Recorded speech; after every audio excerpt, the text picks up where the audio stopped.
That's a great question. It's not an easy question because at the root of all of this is how do you deal with adversity? And that's the key. And, I've had two very important lessons in my life. Absolutely. As an immigrant, walk us back to migrating from home country to the US.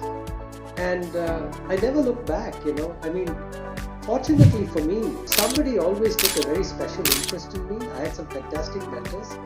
And that led to bigger, the knowledge led to more and more opportunities. And I've had a fantastic career. How do business leaders overcome burnout? Is there such a thing as work-life balance?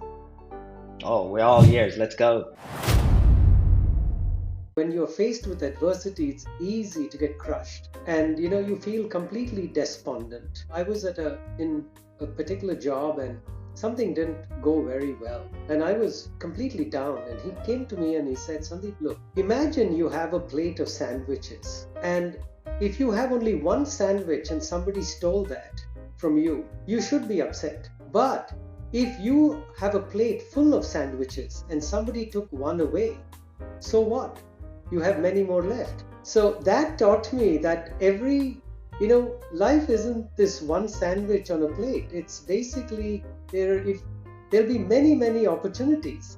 And how do you basically try and get another one? My name is Martin and welcome to the Immigrant Pod. Immigrants, our guest is a global technology executive, innovator, and author. Sandeep Chenakeshu has helped transform multiple companies across industries, turning complexity into clarity and vision to execution. Sandeep is also the author of a very interesting book title, Your Company is Your Castle. Reviewing his work speaks to my passion. It speaks to operations. It speaks to systems and procedures, the things that executives must do to get their teams over the hump to the win. If you're following our conversation on TikTok and Instagram, it's at Immigrant Nation, Facebook, the Immigrant Nation Podcast, and of course on LinkedIn and YouTube, the Immigrant Nation Podcast. Sandeep, let's start here. Bertrand Russell once said, to conquer fear, would you finish the sentence? And as you finish the sentence, how has fear shaped your biggest decisions? Yeah, I believe Bertrand Russell said to conquer fear is the beginning of wisdom. It's really the first step to learning. Because it takes me back to when I was 4 years old. And my father was a very good swimmer. And he wanted to teach me swimming. So he put me at the edge of the pool and said, jump in. And I had no float or anything like that. And so, of course, I was terrified. I said, okay, jumping in, will I drown? And, it took some time and I had to basically be taught a little bit with little arm floats to swim. And then one day I just walked to the deep end and jumped in. And everyone panicked, but I swam to the nearest side and hung on. And then the fear was gone. And, I think in life, many new things to us, we don't try. We are paralyzed by what will happen, and our guardrails are pretty high. But, if you can conquer that and you can cross that chasm or that barrier, then the possibilities are endless. Because I always think of it like this, okay, what's the worst that can happen? Okay, you fail, but you try again. So I've used that fundamental principle my whole life to do new things and get out of my comfort zone every few years. Because what I've found is, irrespective of the success or the rewards, the learning is immeasurable. And that helps you learn about yourself. And it's a great learning because then you learn your limitations and you learn what you're good at and what you're not good at, and you focus on the things you can improve. So it's a very enlightening experience once you're able to cross that barrier. Sandeep, that is A very interesting story, and really inspires others to realize that through our mistakes we can take our lessons from them and go back and look at what happened, what did not happen, what should have happened, and then correct that, right?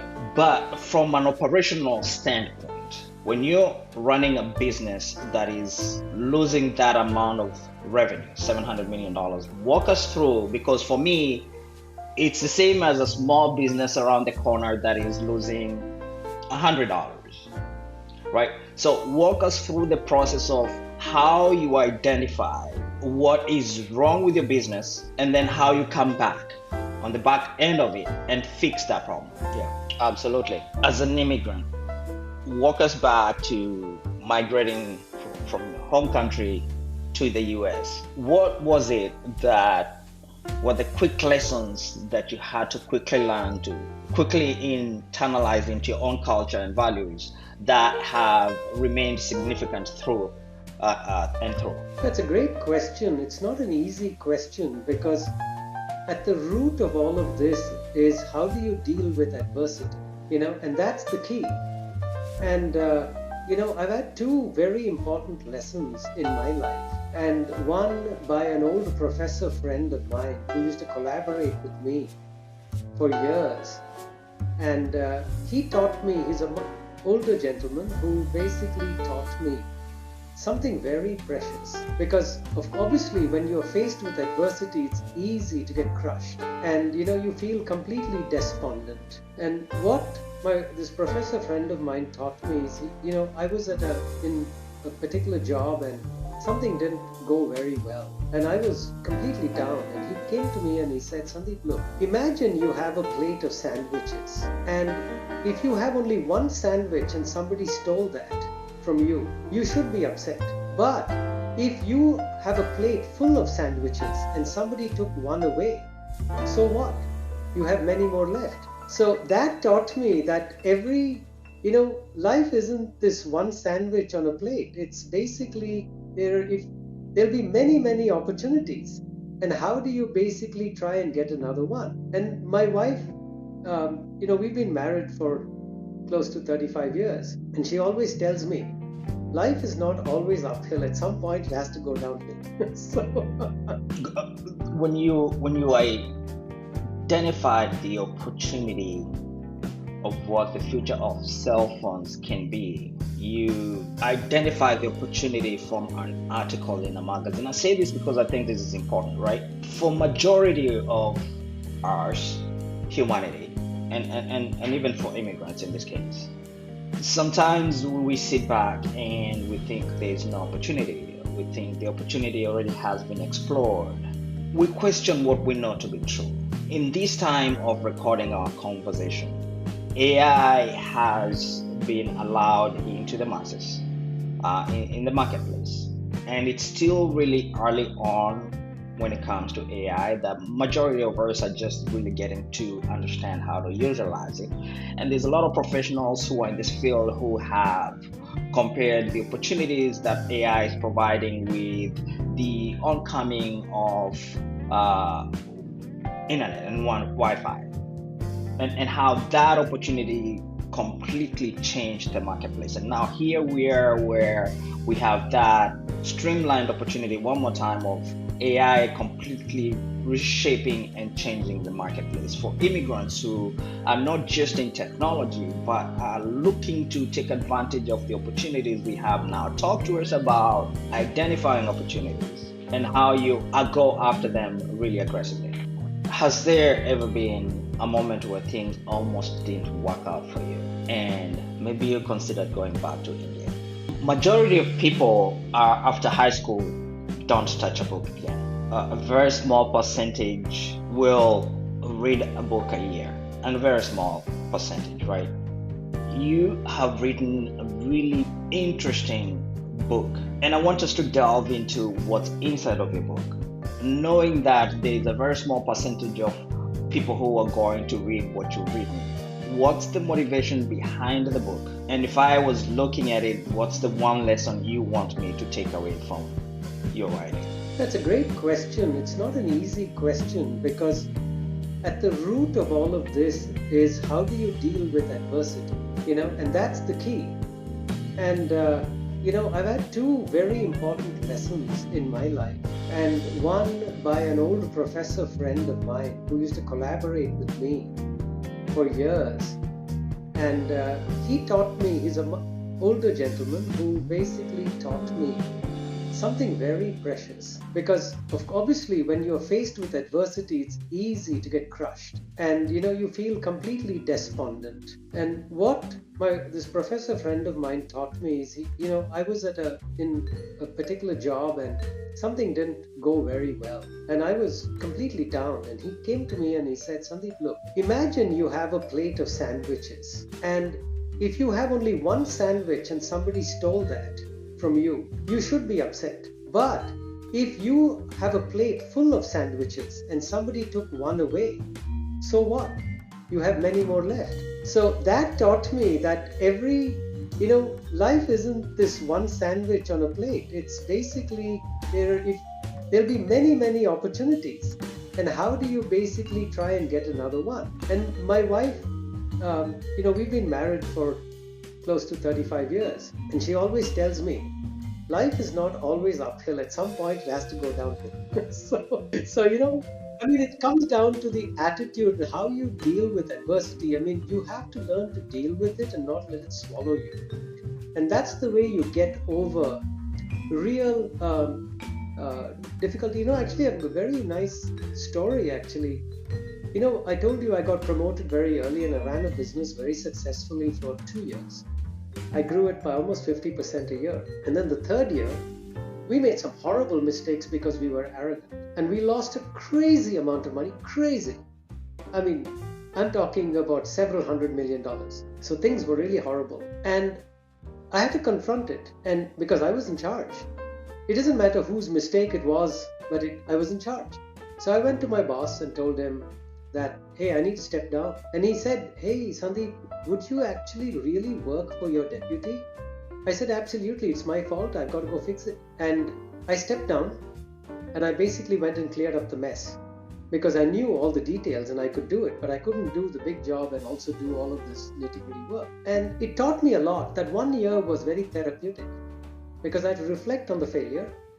I had to reflect on what I did wrong, what I won't do again, and how I'm going to fix things. And really interestingly, they were so grateful that I fixed everything in a short time that I got promoted again to actually being the chief technology officer of the company. So, this is a really good example of, and it taught me a lot and I've used that example for many other situations in my life. Sandeep, that is a very interesting story and really inspires others to realize that through our mistakes we can take our lessons from them and go back and look at what happened, what did not happen, what should have happened, and then correct that, right? But from an operational standpoint, when you're running a business that is losing that amount of revenue, $700 million, walk us through, because for me it's the same as a small business around the corner that is losing $100, right? So walk us through the process of how you identify what is wrong with your business and then how you come back on the back end of it and fix that problem. Yeah, so one of the things I've learned is that, and I've been criticized also for being extremely detail oriented. Okay, so one of the things that I have tried to do and in any business is to learn every aspect of the business and get into the details. Yeah. Because once you understand all the details and you can connect all the dots, when things go wrong, you can also draw that dependency and see, okay, what did go wrong and why? The other thing is you've got to be brutally honest with yourself and face the truth. There's no hiding from it. You have to be transparent. So once you figure out exactly what went wrong, then you go fix it, right? And you have to have that ability to go into the details and be able to dissect and analyze exactly what went wrong, okay, and then take actions to fix it. Very often, you know, people are not into the details, and they really, and they try to find too many excuses for what went wrong. The problem is, drop those. Just admit it, move on, go fix it. Absolutely. As an immigrant, walk us back to migrating from your home country to the US. What was it that were the quick lessons that you had to quickly learn to quickly internalize into your own culture and values that have remained significant through and through? Well, I left India around when I was 23, 24. I finished a bachelor's in electronics, and then I basically did a management diploma at a very fancy school. But I was yearning to learn more about engineering, and that was my passion. And so I got a fellowship to do a master's. And I was sitting in a very cold part of Canada. I think it was 1983 that I started thinking about, hey, I want to do something really fun going forward, but I want to do something that the world is going to be super interested in. And I stumbled upon an article in a journal which talked about cell phones. And the light bulb went off, and I said, I think this is going to be the future. We're all going to need this. And at that same time, I read another article that said, hey, you know what? They're not even going to be 1 million phones sold by the year 2000. And these things are big and bulky. But I said, hey, you know what? Like all technology, it gets better with time. And I want to basically focus on going and specializing in doing mobile radio and mobile phones. So I wrote to a professor in America, and he gave me a scholarship to come and work on mobile phones. And it was basically, I just followed my passion. I had the conviction when everyone told me that wouldn't be a good area to go into. It was my conviction that said, hey, you know what? Go into it, because I think this is going to be the future. And it was the best decision I made in my life. When you identified the opportunity of what the future of cell phones can be, you identified the opportunity from an article in a magazine. I say this because I think this is important, right? For majority of us, humanity, and even for immigrants in this case, sometimes we sit back and we think there's no opportunity. We think the opportunity already has been explored. We question what we know to be true. In this time of recording our conversation, AI has been allowed into the masses, in the marketplace. And it's still really early on when it comes to AI. The majority of us are just really getting to understand how to utilize it. And there's a lot of professionals who are in this field who have compared the opportunities that AI is providing with the oncoming of internet and Wi-Fi, and how that opportunity completely changed the marketplace. And now here we are, where we have that streamlined opportunity one more time of AI completely reshaping and changing the marketplace for immigrants who are not just in technology but are looking to take advantage of the opportunities we have now. Talk to us about identifying opportunities, and how you go after them really aggressively.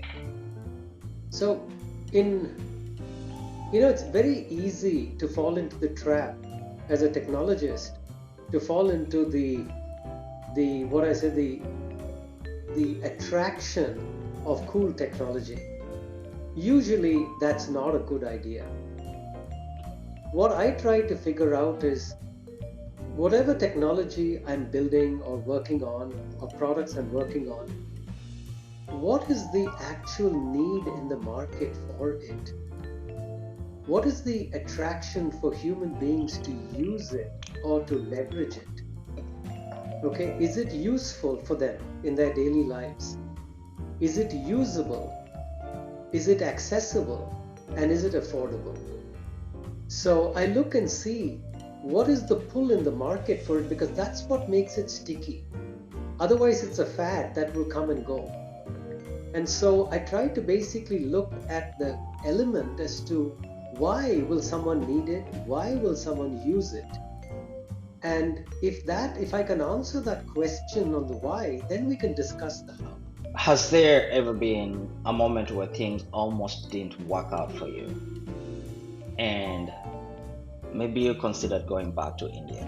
No, actually, I did.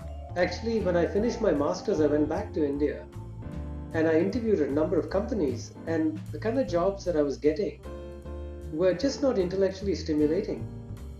And I said, look, sure, it's a familiar territory. I can go there and work, or I wanted to do something else. And that's when I said, okay, I'm going to go back and just follow this passion on mobile phones. And I never looked back. I mean, fortunately for me,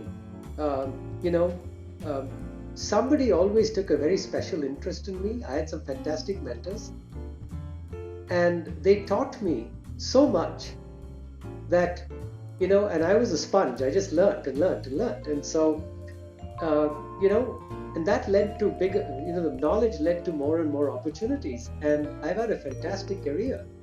And so I think I was just lucky. Majority of people are after high school don't touch a book again. A very small percentage will read a book a year, and a very small percentage, right? You have written a really interesting book, and I want us to delve into what's inside of your book, knowing that there's a very small percentage of people who are going to read what you've written. What's the motivation behind the book?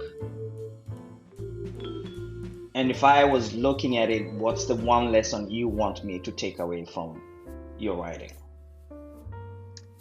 Well, the book is actually written for those who want to build a business and make it last. As you know, 65% of all businesses fail within 10 years.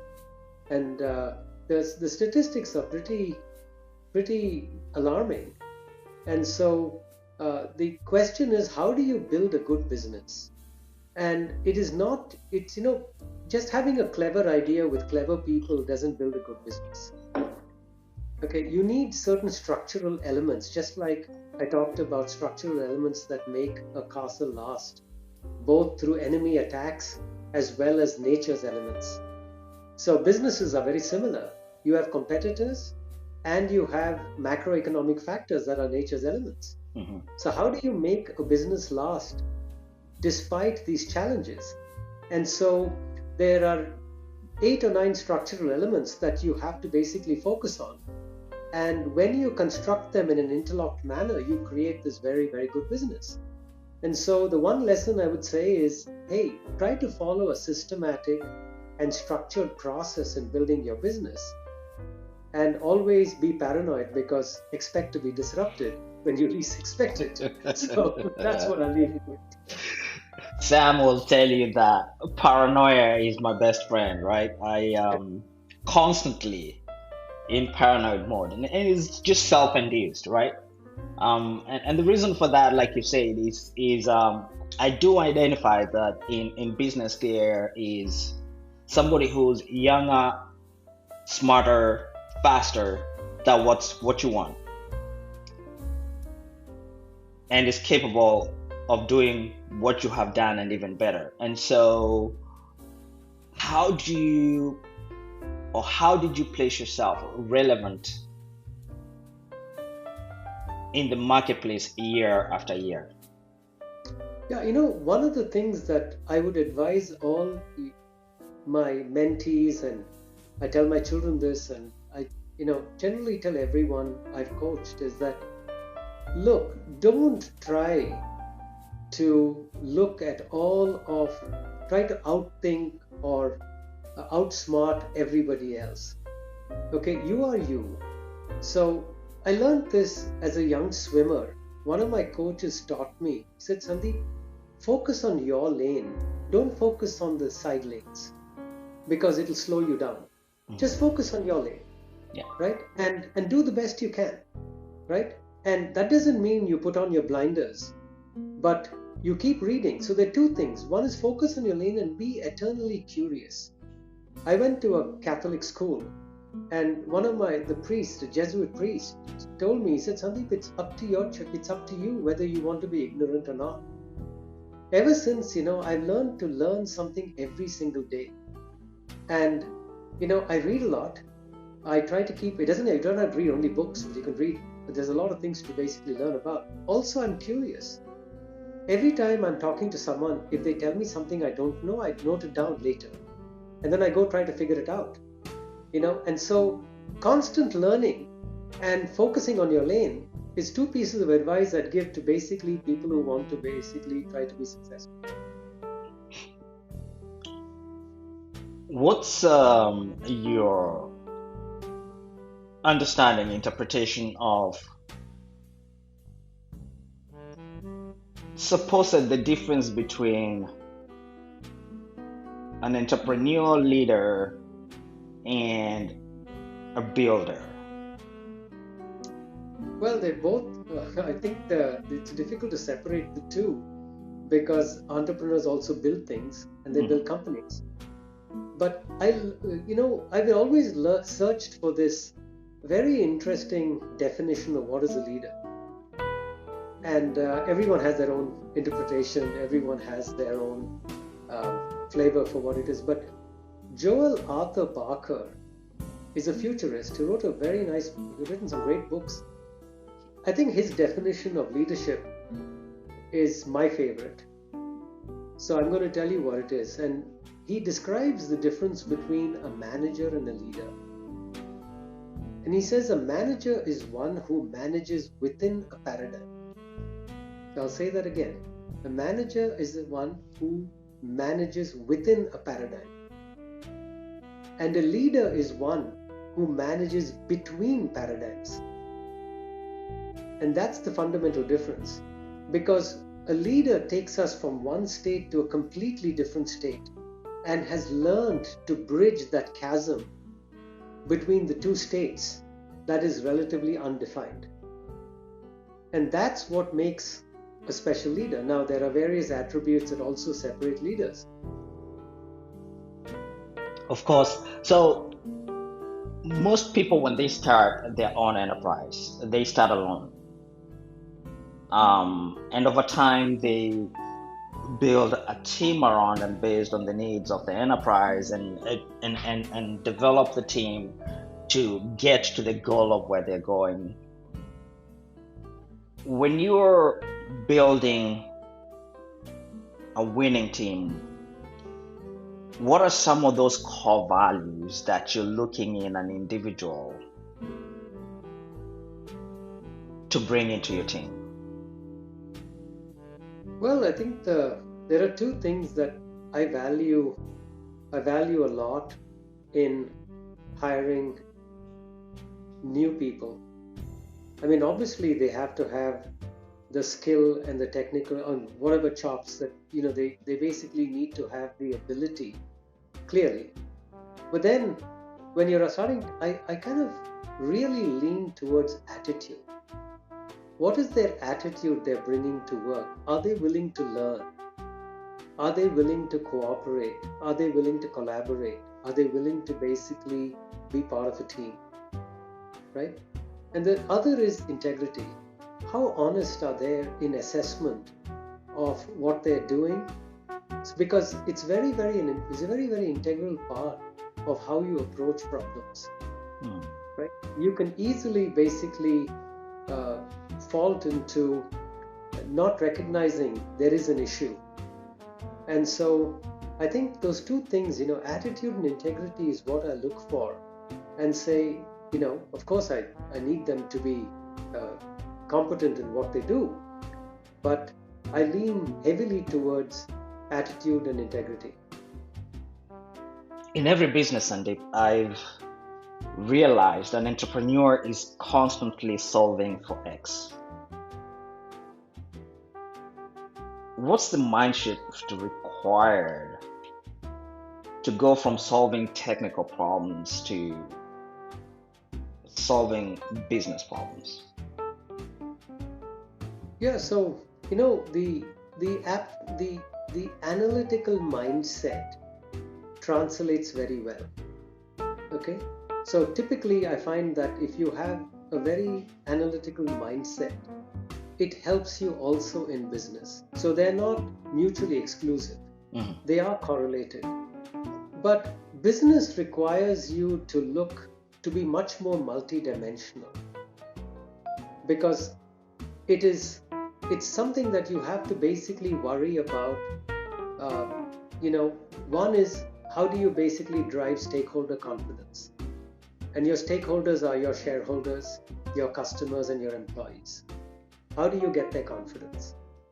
The next thing is, how do you basically build a business that is profitable and can, because you need cash for almost everything, Mhm. okay, to grow your business. How do you basically, how do you worry about not just building products and manufacturing them? How do you market them and sell them? And then how do you basically manage your finances? And there are various aspects of the business. There are legal aspects. How do you manage risk? And it takes you into multiple dimensions, and you have to basically learn how to multiplex your time across these various disciplines in order to be successful.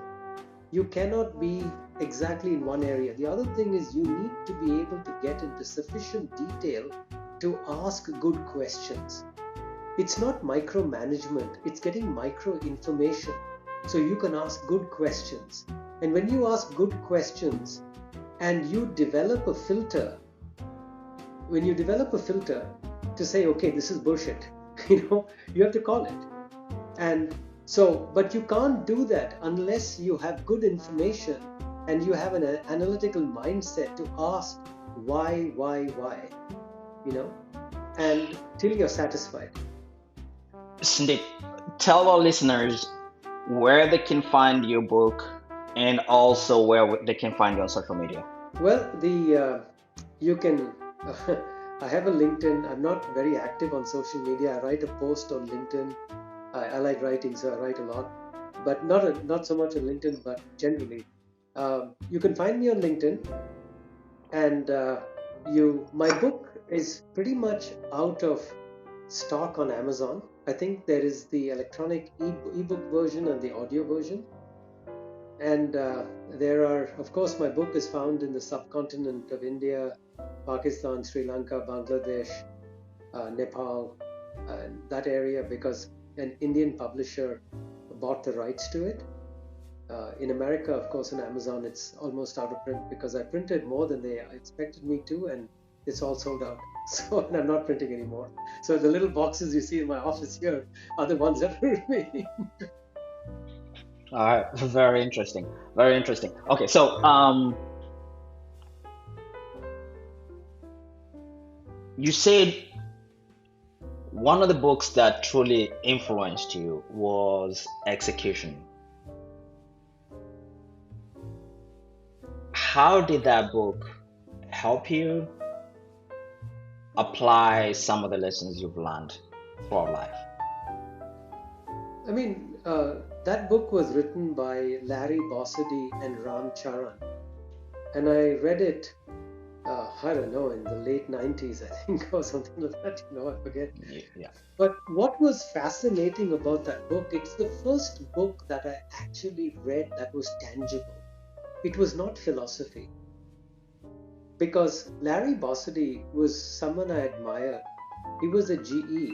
He was a senior executive at GE, and I was this low-level engineer. And I admired what he said because he coupled three things. Execution it was a combination of strategy, culture, and operations, and he tied the three together in tangible means.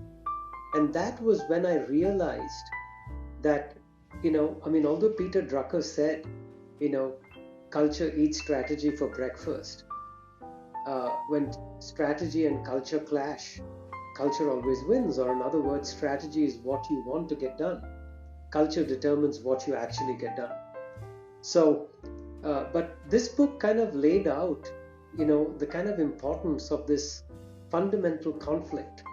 And I spent a lot of time kind of unraveling that and building my own model, how to resolve that conflict. So, and of course, I had my own operational model. So it was very inspirational to have that as a foundation and build upon it for my situations. The intersection between strategy and culture uh, sometimes can come mangled together. At least in my experience, I've realized that does happen. And as you annihilate there, regarding what Peter Drucker said about culture, I want us to tie the three with cash flow, right? We know a business that does not have cash flow is on its dying leg. How does culture strategy intersect when it comes to cash flow, and how does a CEO, a president of a company, start looking at either stopping the bleed and increasing profits at the same time? It's a nice segue into how I start the book, right? I said all great castles are built on a good foundation, right? It's location and foundation. The location is your business model, the foundation is cash flow. Mhm. So without a good foundation and a good location, it's unlikely that you can build a big castle, because the size of the castle and the weight of the castle has to rest on the foundation and the location. So cash flow is key. Now, answer your question, right? The most important thing, whenever I basically been hired to go into a business that was bleeding cash and had issues, it was invariably a conflict between strategy and culture and operations. So my step number one, which I explain in the book, is number one is to bring awareness. Because awareness brings understanding. Understanding drives action. And the way you bring awareness is to start engaging with your employees and deeply engage with them to explain what the problem is and why we are in such a situation. And what are we going to do to fix it? And it's that dialogue and engagement and bringing awareness repeatedly and constantly, it drives a collective common view how to move forward. And then you've got to show that there's validation and reinforcement that if we do these things, we will see success. But that can't be just words. So Sandeep, let's talk about how you sell this, because this is important, right? What I have noticed is if I'm in a conference room and I'm speaking to a group of employees, as a CEO, I'm selling them the vision of the company. I'm showing them the direction we're going. What I have realized is everybody in that room is hearing what I'm saying through the lens of what's in it for them.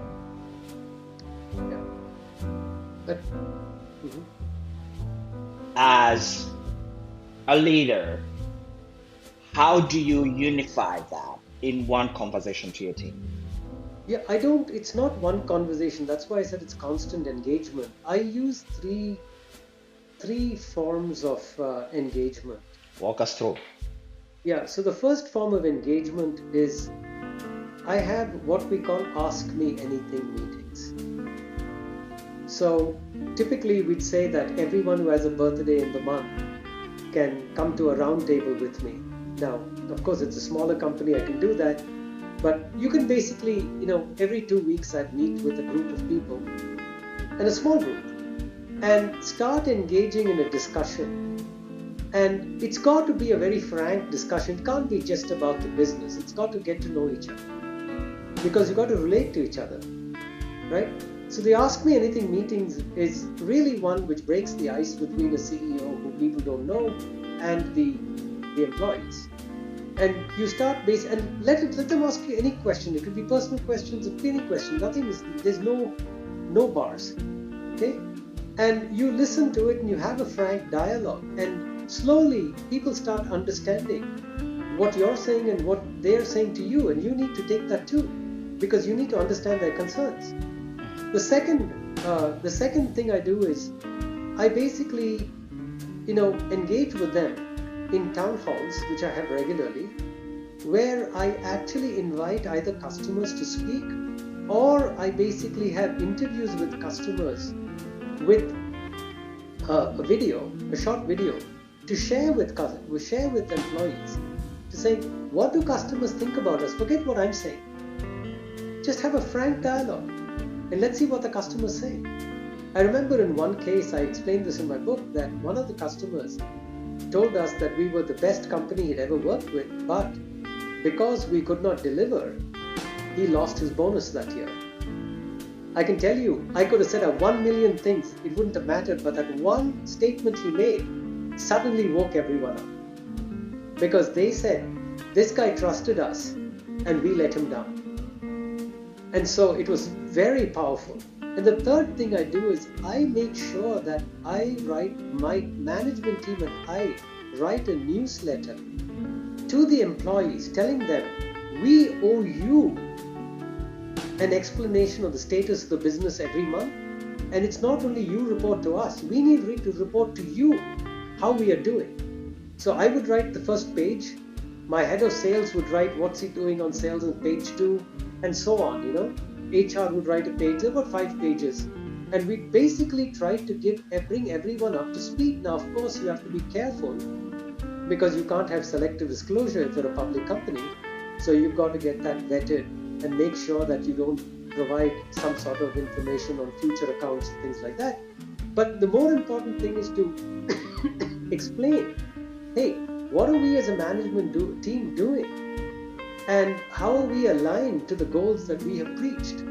So these 3 techniques, personal engagement through the Ask Me Anything meetings, the town halls with customer interaction, and providing proof points of how did we achieve our targets and what went right, what went wrong. And the third thing is the newsletter, are ways in which I try to engage. But I do one other thing, that after 6 o'clock, typically 5-6 o'clock in the evening, I have an open door policy. Anyone can come and see me. They don't need any appointment. They can just come by and chat. And I learned a lot from employees who stop by to tell me things in private that maybe I'm not doing or they'd like to see me do, etc. So it's that engagement and transparency that's important. I find your idea of how to engage with employees very fascinating, and at the same time collaborating with your customers. But all I had was from the business perspective, how you can hear from your team what needs to be done to be able to turn a business around. But I'm curious, no one, as I may say, my mom always says, Rome was not built in one day, neither was it built by one man. And so if you have this team around you and you allow yourself the opportunity to sit with them and to learn from them, to be able to improve what's good for you and for them and for your customers, as a CEO, do you have a responsibility to learn and engage with what's going on in their personal life? Well, I try to stay away from that because I have to basically separate, that aspect from business aspect, because one of the things that I've always believed strongly in is that there needs to be this separation. Now, of course, I'm sympathetic to issues that happen in people's lives, and I can do that on my personal time. But at work, my friendship badge stops at the door.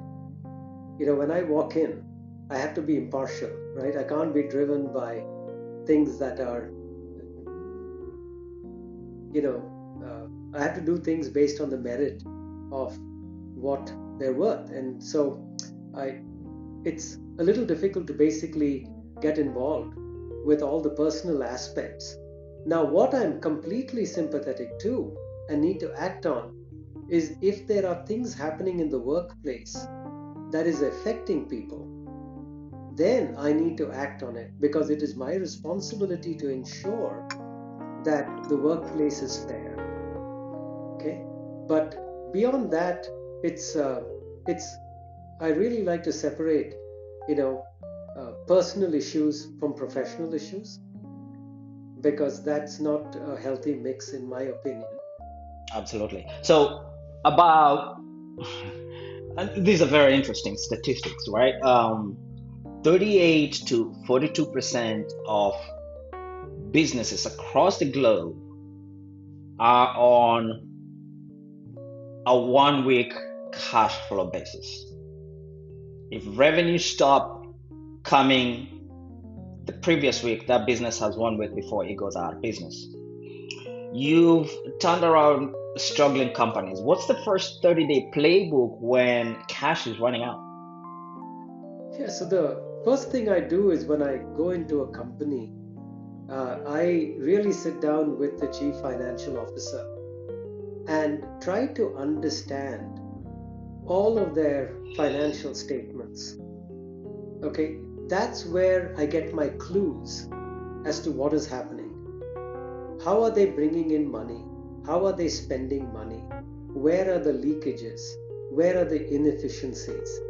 Right? And the first thing is to write that, because all of the other vision and everything else is great, but without cash you can't live. So I try to basically figure out how can I first address the financial issues. I got a very interesting experience. I had just taken on a big business that was bleeding, and it was a very important business. And my boss came and told me, he said, Sandeep, look, we brought you in because we are very confident you can turn this around. But you're bleeding so much cash. He said, tell me you're sitting on a diamond mine. Otherwise, I could just stop funding you and put my cash in bonds and make a better return. And that hit me hard. It taught me, okay, I've got to figure out how to turn this business around fast. And so then you become creative, right? You got to start figuring out all the things that you need to do to make the business survive. And some of them are hard decisions, very hard decisions. In that particular business, I had to do two things. The first thing is I had to bring in revenue. And the second thing is I had to basically reduce the cost. And I had to lay off 1/3 the employees. Hardest thing I did, because many of them I knew for dozens of years. But it was necessary in order to make the rest of the business survive. And when in 1 year we turned the business around and became profitable and everybody wanted to work with us, and then we were able to regrow the company by a factor of 3. So sometimes you have to take hard decisions to survive. And then hopefully when you do well, you can rehire and regrow the company in a positive direction. So for you, for that particular business, you identified when you're losing money, what was wrong, right? And in the phase of what's wrong, there's strategy, there's people, there's execution. We also know that the highest cost of spent cash in any business is employees, right? They're the highest cost. And so how are you balancing that in any enterprise, right? When do you decide I need to cut this, and if you do cut that, what's the cost you're incurring based on the productivity of the people who should be performing to get you to the margins you want to go to? Yeah, I think first of all, you know, uh, I am not in favor of growing a company and cutting periodically. That is Okay. just the wrong approach. So, right from the beginning, you have to be very fiscally prudent how to hire in proportion to your revenue and your gross margin Right. and your profit. And if you do that systematically and thoughtfully, you don't have to cut. But when you have excesses and you have gone hog wild and you've done wrong things, then you're forced to take these harsh decisions. That is never fun.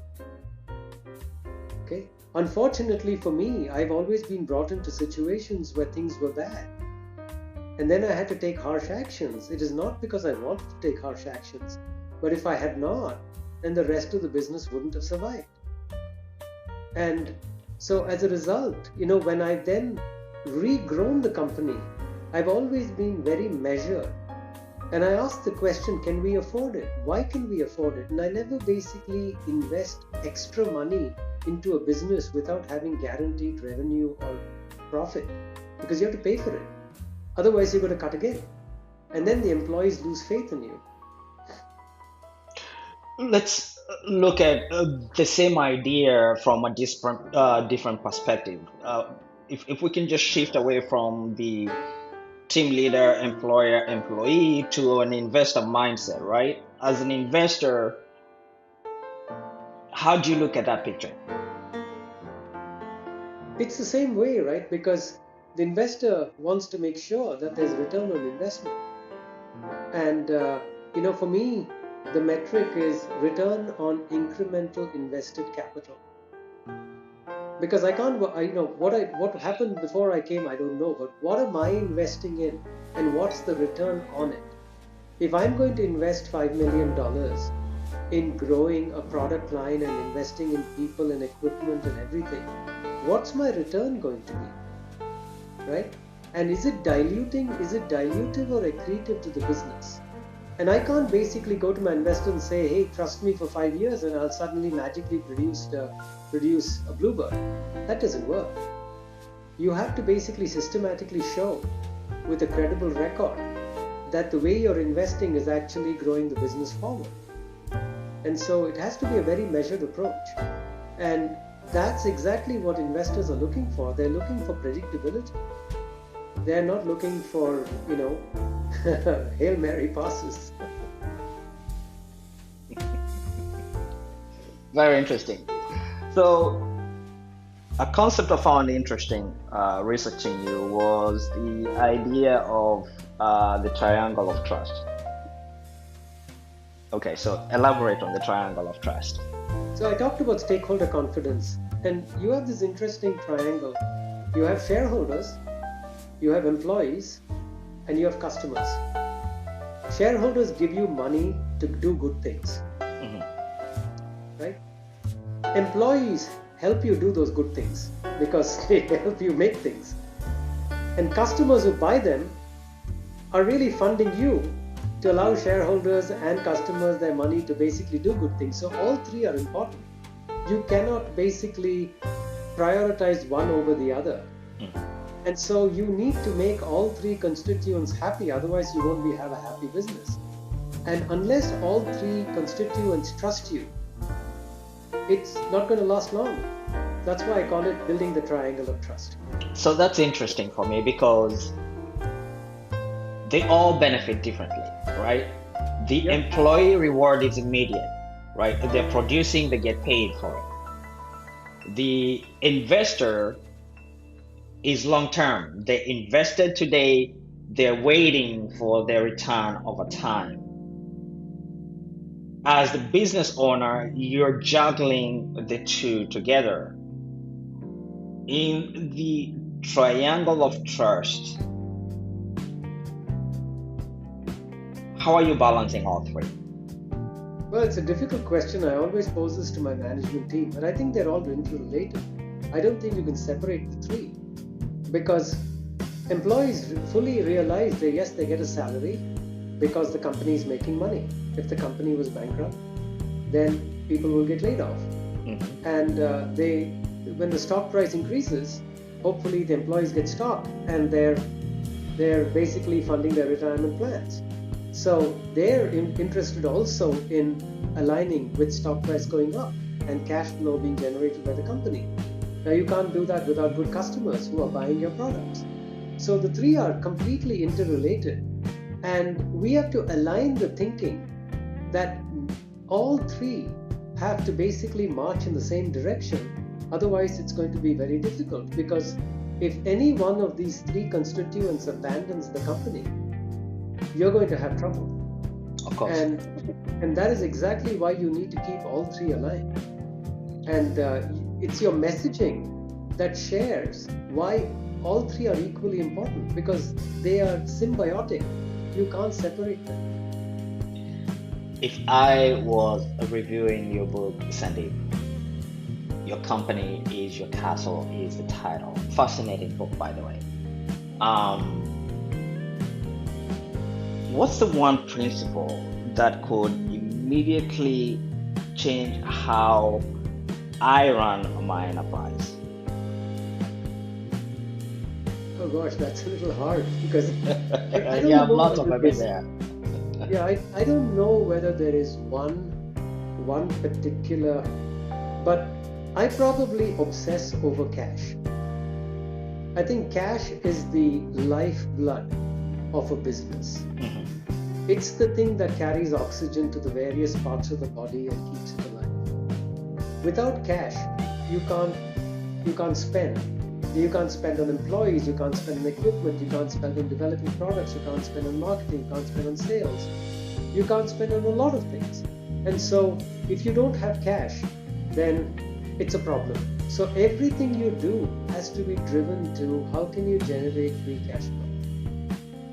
So this is interesting for me because in business there's two things that a lot of CEOs and that struggle with. One, they're struggling with bootstrapping to maximize on their profits.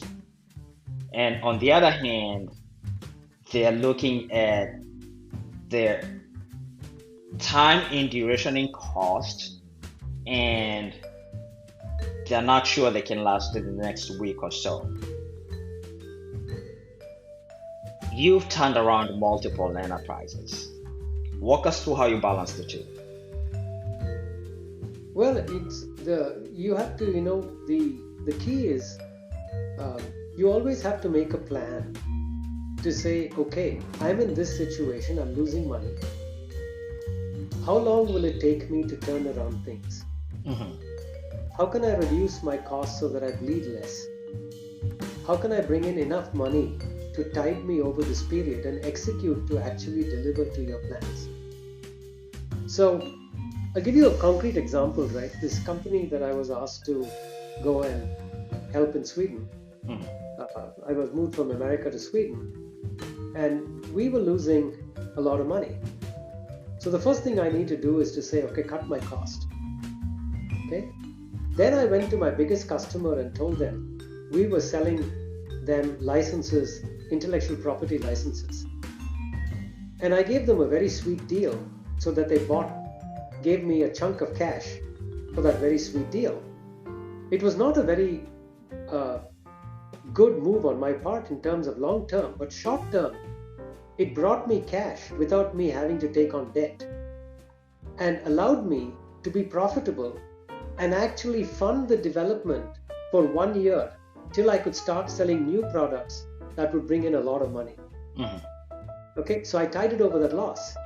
And then we had to execute because I had only 9 months. Then the money problem would arise again. Fortunately, my team was so good that they executed. And we went from zero to literally 30% market share in the world. And then things were just hunky-dory. That's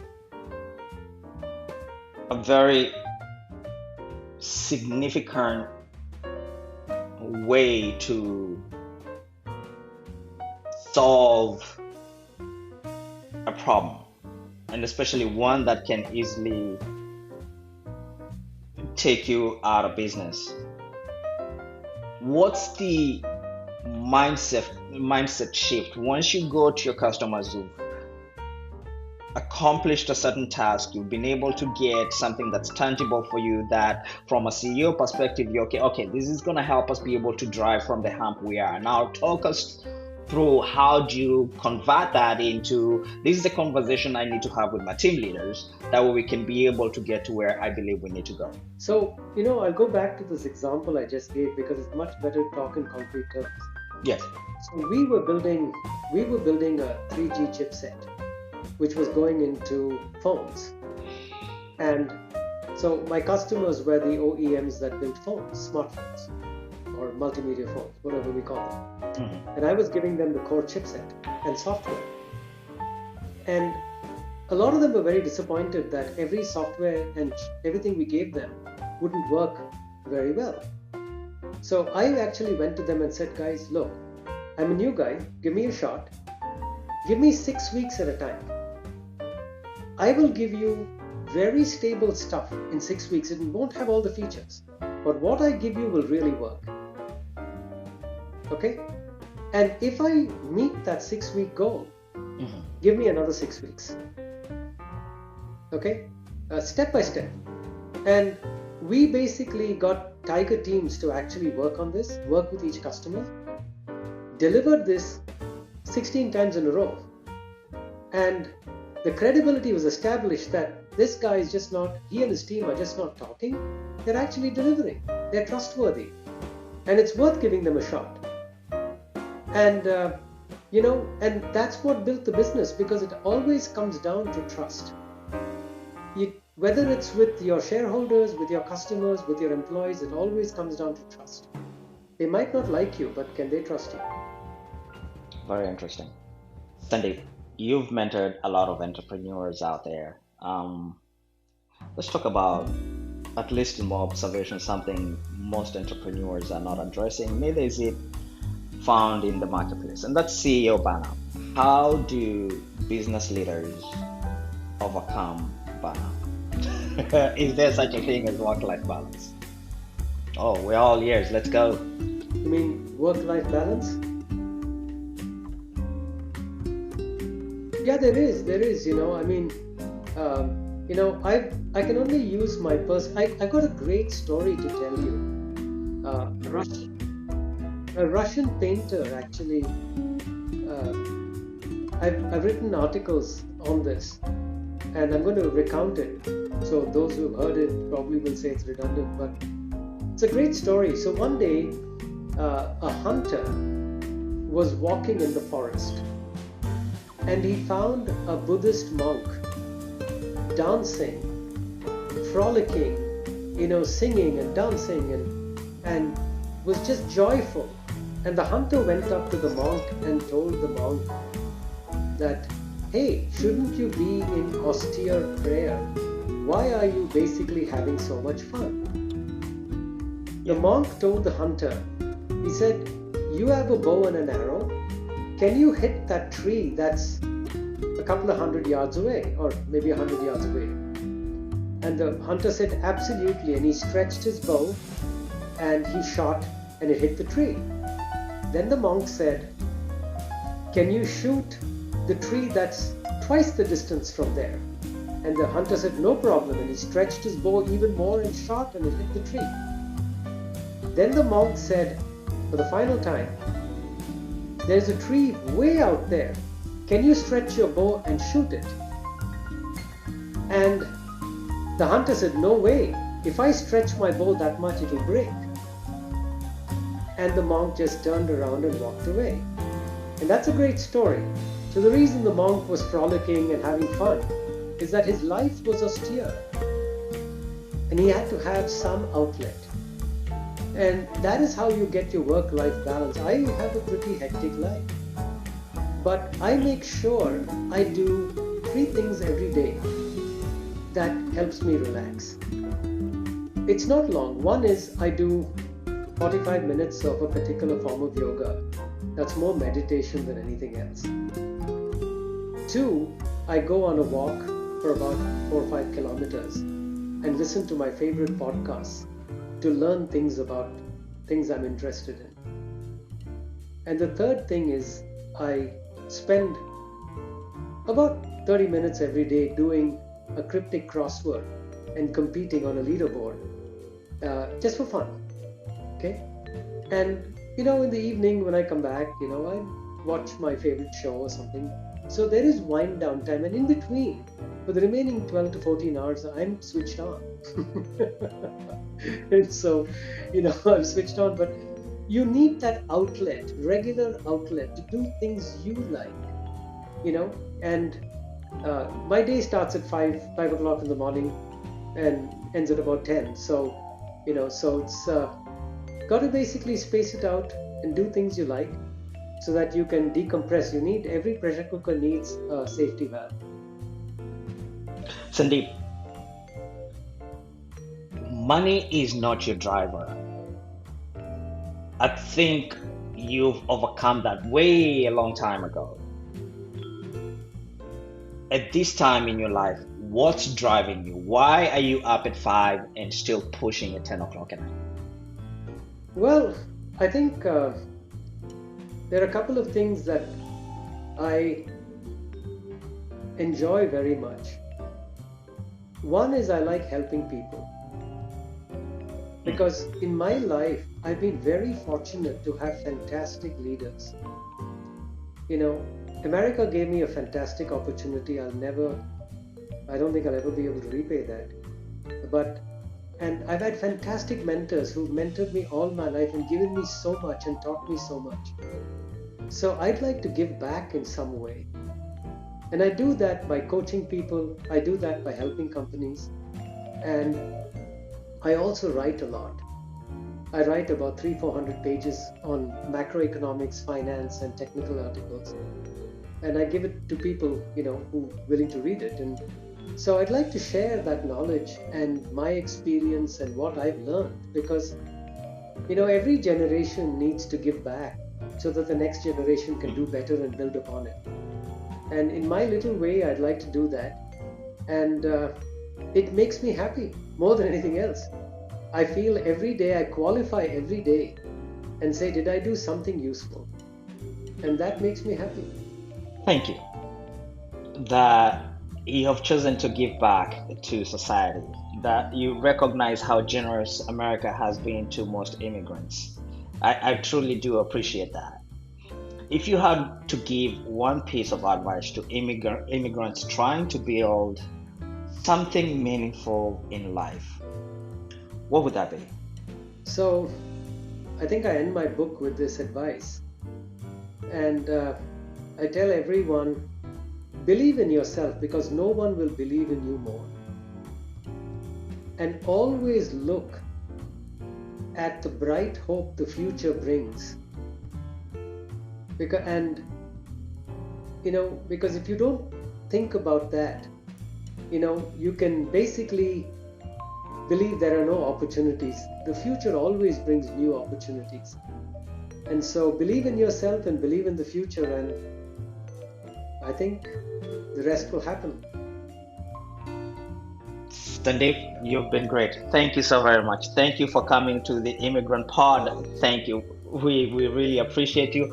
I kindly would love to connect with you and stay with you, because some of the concepts we spoke today have really just changed the way I look at operations and how to do business. And I think I will stand to benefit by building a relationship with you. So I would love to do that quite very much. Thank you. Before we sign off, Yeah. tell our listeners one more time where they can find you on social media and how they can get in touch with you. You can connect with me on LinkedIn. And if you go to my contacts, you'll see my email address too there. And, I have a website. You can look on the website. It's really a little more about my book, but I'm happy to connect there too. So, it's not so difficult, and I'm pretty accessible. Thank you so much. Bye. Sandeep, thank you. Immigrants, Sandeep Chenakeshu. This has been an incredible conversation with Sandeep, the author of The Company is Your Castle. If there is any one takeaway, it's this: Great companies are not accidental, they're intentional, they are calculated. And in his book, The Company is Your Castle, Sandeep breaks down exactly how to build that foundation from trust to strategy to execution. Sir, you've been very, very generous with your time. Thank you. And welcome to the Immigrant Nation podcast. Thank you. Bye bye.